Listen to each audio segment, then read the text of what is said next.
The movie begins with a meteor shower streaking across the sky. Two teenagers, Taki Tachibana and Mitsuha Miyamizu, start to talk almost at the same time. They discuss time and dreams, and how losing either can be devastating. And a fragment of a meteor detaches and crashes to the ground.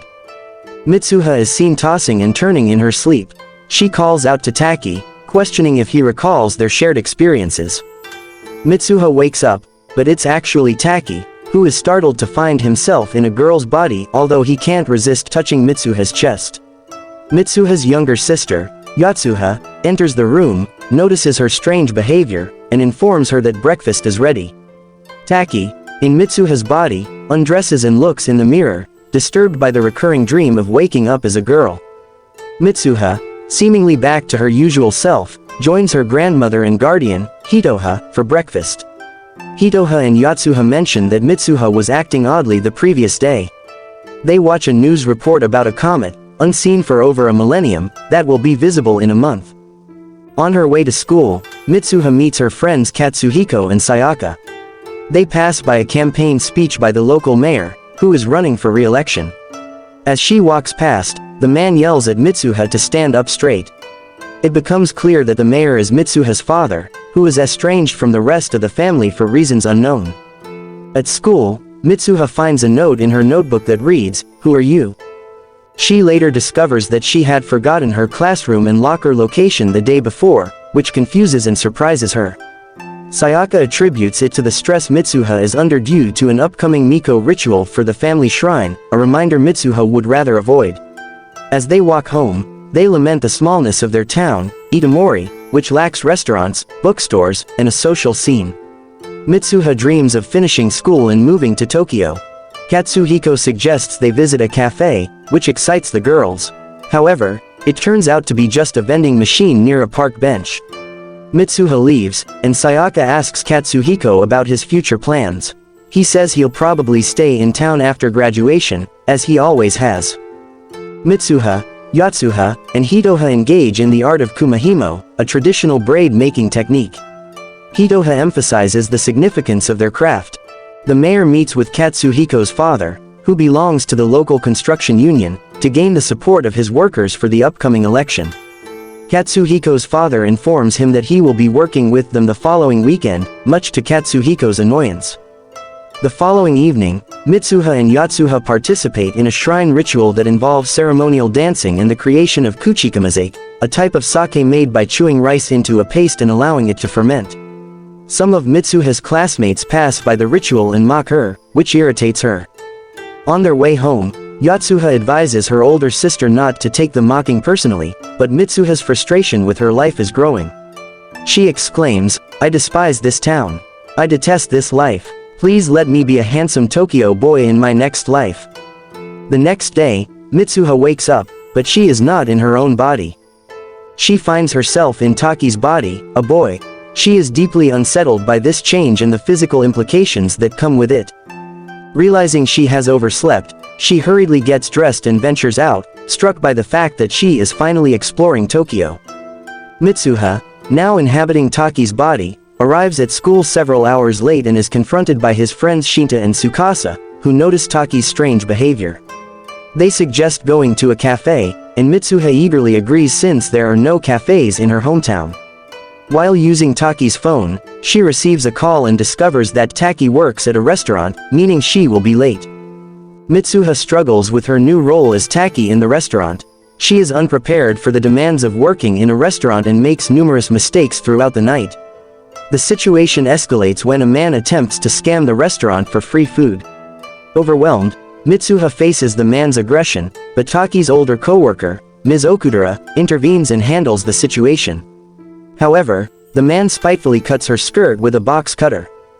Later, Ms. Okudera informs Taki that she followed the restaurant's protocol in dealing with the situation, although she wishes she could have taken more severe action against the man who was clearly trying to deceive them. Upon noticing the cut in Ms. Okudera's skirt, Mitsuha offers to repair it. Ms. Okudera is charmed by this gesture and remarks that Taki has been changing lately, appreciating his newfound feminine side. The following day, Taki resumes his normal life, oblivious to the events of the previous day.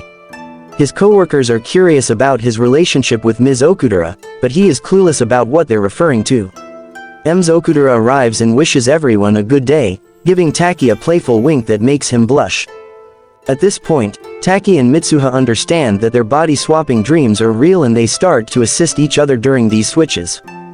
They communicate through notes on their smartphones and in notebooks, setting boundaries to avoid interfering with each other's lives. Mitsuha's rules focus on maintaining decorum, such as not allowing Taki to shower while in her body and respecting social norms. Despite their best efforts to respect each other's boundaries, they can't resist having a bit of fun at the other's expense. Taki causes a few people at school to fall for Mitsuha, while Mitsuha flirts with Ms. Okudera, giving Taki a genuine chance with her. Both are furious with the other's interference, insisting that they don't want a relationship. One day, Taki switches bodies with Mitsuha on a weekend. It happens to be the day Mitsuha, Hitoha, and Yatsuha are visiting their family shrine deep in the forest. As they walk, Hitoha discusses the concept of union, whether it's the braid they've made, time itself, or even sharing a drink. Unions are formed every day. They reach the shrine and offer the sake they made during the ritual. Taki wakes up and checks his phone, finding a text from Ms. Okudera expressing her excitement to meet him. Confused, he checks the notes on his phone and realizes that Mitsuha has arranged a date for him with Ms. Okudera, which is due to start in 15 minutes. Taki hurriedly gets dressed and rushes out to meet her. Meanwhile, Mitsuha prepares for her day, using her braid to tie up her hair. She realizes that Taki and Ms. Okudera are probably on their date at that moment. Looking in the mirror, she notices that she's crying. Initially surprised, she then understands the truth. She wished it was her on that date with Taki. Despite her efforts to resist, Mitsuha finds herself falling for a boy she has never met. Taki meets up with Ms. Okudera and they go to a nice, albeit expensive, restaurant. Although they both have feelings for each other, Taki is nervous and unsure of how to behave. His mind is preoccupied with something else. While looking at a photo display, Taki is captivated by a series of pictures that remind him of Mitsuha's hometown. Ms. Okudera confronts him and admits that she was more attracted to him when he started acting strangely, but now he has changed again. He has become someone different.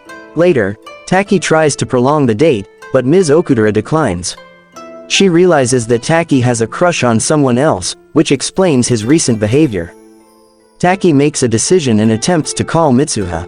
Meanwhile, back in Itamori, Mitsuha cuts her hair and attends the local town festival with her friends. As the comet becomes visible, Mitsuha gazes in awe. She witnesses a fragment of the comet breaking off and falling, leaving her astonished. In Tokyo, Taki feels sadness when he is unable to connect the call. He yearns for another body-switching experience, but after that night, it never happens again. Days pass, and Taki goes through the motions of his daily life. He starts sketching Itamori from memory, desperately trying to locate the town where Mitsuha lives, but with little success. One day, he decides to leave the city and search for the town to finally meet Mitsuha. Accompanying him are Ms. Okudera and Tsukasa, who provide moral support. They are intrigued and charmed by Taki's mysterious girl, while Taki must be secretive about how they met. The trio explores various places, but no one recognizes the town Taki has depicted in his sketches. On the verge of giving up, Taki and his friends stop at a local restaurant. The owner recognizes the place as Itamori, but when Taki asks how far away it is, the owner falls silent for a moment before revealing that 3 years ago, the town was destroyed by a comet fragment, resulting in the loss of over 500 lives. Taki is taken to the outskirts of Itamori, where he witnesses the remnants of the town. He tries to show his friends the notes Mitsuha left for him on his phone, only for them to vanish. He is left bewildered, unsure of what to make of the situation. The trio visits a local library and comes across reports about the tragic event and a list of the deceased. To Taki's shock and devastation, Mitsuha, her sister, and her friends are among those who perished. Taki is now connected to a girl who died 3 years ago. They book a hotel room for the night.